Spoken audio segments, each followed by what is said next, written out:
Le César du meilleur acteur. Et puis on essaiera un jour de faire une grande cantine gratos. Yes, we can. Serge Gainsbourg, bonjour. Il n'y a eu qu'un vainqueur, c'est l'espoir. Europe 1. Et à 7h23 sur Europe 1, c'est l'heure du jour. En janvier 1983, Maurice Papon est inculpé pour son rôle dans la déportation de Français juifs pendant la Seconde Guerre mondiale. Il est accusé de complicité de crimes contre l'humanité. Son procès s'ouvrira 14 années plus tard, en 1997, à Bordeaux. Maurice Papon, lord d'Autriche, a alors 87 ans. Oui, et à son procès, il refuse de se faire photographier dans le box entre deux policiers. Maurice Papon, l'ancien ministre du budget à l'époque de Valéry Giscard d'Estaing, est habillé comme un ministre et il ne veut pas voir son image dégradée. Il a fallu 16 ans pour constituer le dossier d'accusation. Alors que son procès n'a pas encore eu lieu, Maurice Papon ose cette comparaison au début des années 90. Le capitaine Dreyfus avait Vichy faire pendant 12 ans. Je ne souhaite pas battre son record. Parce que je suis sûr que, comme lui, la vérité se fera.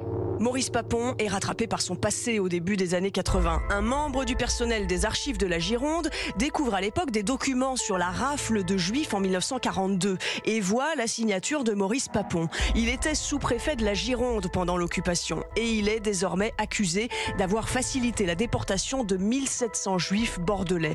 L'un des premiers hommes à l'accuser, c'est cet ancien résistant bordelais, Michel Zlitinski.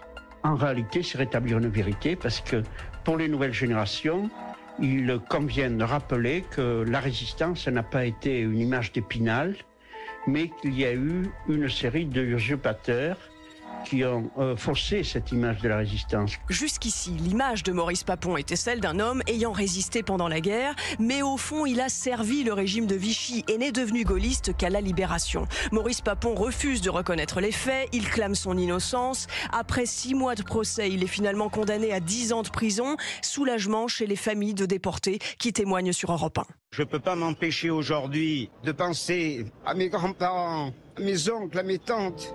J'ai plus de 50 personnes qui sont mortes à Auschwitz. Et c'est pour eux aujourd'hui que j'ai une pensée. L'image du grand serviteur de l'État s'est effondrée. Maurice Papon tentera, après sa condamnation, de s'enfuir en Suisse avant d'être arrêté par la police suisse en possession de 3 passeports dans un hôtel de Gstaad. Merci beaucoup, lord d'Autriche, pour cette page d'histoire difficile mais nécessaire. Réalisation sonore, Sébastien Guidis. Il est l'heure de jouer.